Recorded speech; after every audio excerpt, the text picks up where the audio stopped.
Assalamualaikum warahmatullahi dan selamat sejahtera. Kali ini saya akan membincangkan satu lagi soalan daripada subtopik semester 2, iaitu soalan rajah pohon. Jadi kita lihat soalan rajah pohon ini mesti ada rajahnya, dan kita akan bincangkan kehendak soalan. Apakah kehendak soalan? Jadi dalam soalan dia kata ayat yang manakah yang menepati binaan rajah pohon di atas. Jadi pelajar perlu memahami konsep asas rajah pohon, iaitu ayat terdiri daripada subjek dan predikat, iaitu S dan P itu. Dan S itu pula subjeknya terdiri daripada frasa nama. Jadi frasa nama itu terbahagi kepada dua, iaitu kata nama dan penentu. Kata penentu, dan predikatnya frasa kerja, iaitu frasa kerja terbagi kepada tiga, iaitu kata bantu, kata kerja dan frasa sendi nama. Jadi kita pastikan setiap soalan kita boleh menggunakan petua-petua tertentu untuk mendapatkan jawapan. Jadi yang pertama, pelajar perlu memastikan terdapat satu kata bagi setiap label yang terdapat dalam soalan rajah pohon itu. Dan kebiasaannya frasa mesti terdiri lebih daripada satu kata. Jadi kita lihat satu persatu. Frasa nama dalam subjek ayat itu terbagi kepada kata nama dan juga penentu. Jadi kata nama sesuaikan dengan jawapan dalam pilihan jawapan yang disediakan itu. Jadi kata nama pemimpin itu kata nama, dan penentu itu iaitu itu. Jadi pemimpin itu membina frasa nama bagi subjek ayat tersebut. Seterusnya dalam bahagian predikat, frasa kerja terbagi kepada tiga tadi, iaitu kata bantu. Jadi apa kata bantu yang sesuai untuk ayat B itu ialah sedang. Dan seterusnya kata kerjanya ialah berucap. Dan seterusnya frasa sendi namanya ialah di dewan orang ramai. Jadi kalau kita lihat frasa sendinya ada 4 perkataan yang membina satu frasa, iaitu di dewan orang ramai. Dan inilah juga yang dikatakan frasa keterangan. Jadi jawapan yang sesuainya untuk soalan rajah pohon ini ialah pilihan jawapan B. Dan kalau kita analisis jawapan A, C dan D itu memang tidak sesuai dan tidak menepati petua yang kita katakan tadi itu, iaitu setiap satu kata mesti mewakili satu label. Jadi kalau A, kita lihat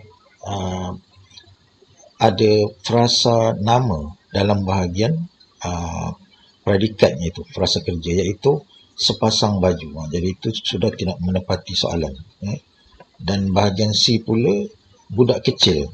Budak kecil tu sudah menjadi frasa, sedangkan dalam soalan dia mahu kata nama.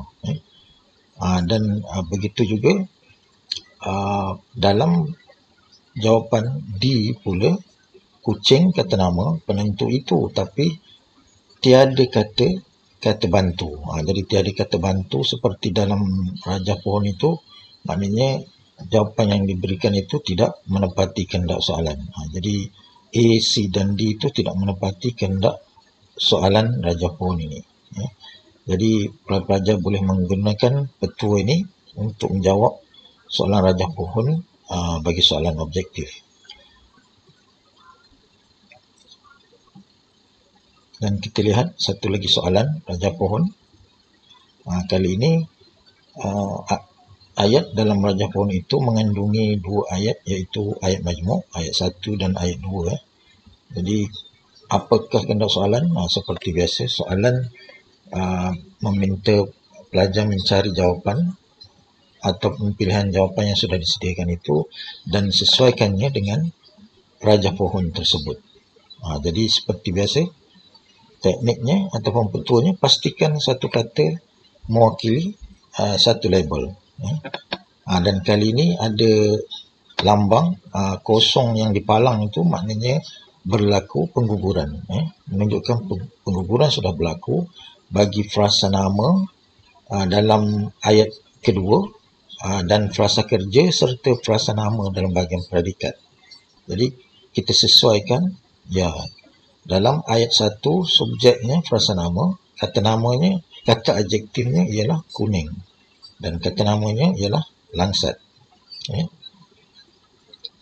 Dan seterusnya kata kerjanya ialah menarik. Dan frasa nama bagi bahagian predikat ayat ini iaitu kata nama perhatian dan kata namanya abang. Jadi perhatian abang itu tadi mewakili frasa nama. Dan seterusnya kata hubung dan seterusnya semua subjek sudah digugurkan, iaitu frasa namanya sudah digugurkan dan bahagian predikat frasa kerja juga sudah digugurkan dan bahagian frasa nama juga tinggal satu saja kata nama, iaitu kakak. Jadi ayat itu berbunyi kuning langsat menarik perhatian abang dan kakak. Jadi jawapannya A. Jadi kalau kita analisis pilihan jawapan yang lain memang tidak menepati kehendak soalan dan juga label yang terdapat dalam rajah tersebut. Kalau kita lihat pilihan jawapan B itu biru tua. Jadi kalau kata adjektif biru, tapi selepas kata adjektif sepatutnya kata nama, tapi tua itu bukan kata nama, kata adjektif juga. Jadi pilihan B salah. Pilihan C juga kalau kita lihat giginya rasa ngilu, jadi juga tidak menepati label yang terdapat dalam soalan, iaitu selepas kata kerja itu sepatutnya diikuti oleh dua saja kata nama. Tapi ini giginya rasa ngilu, sudah ada 3 perkataan. Dan seterusnya di harum kata adjektif, tetapi kata nama bunga melati. Jadi itu sudah menjadi frasa. Jadi pilihan jawapan D juga salah. Jadi dan kalau kita lihat tadi bahagian frasa nama dan frasa kerja memang sudah digugurkan. Jadi sekian saja untuk kali ini. Ingat betul, ingat cara, pasti berjaya. Terima kasih.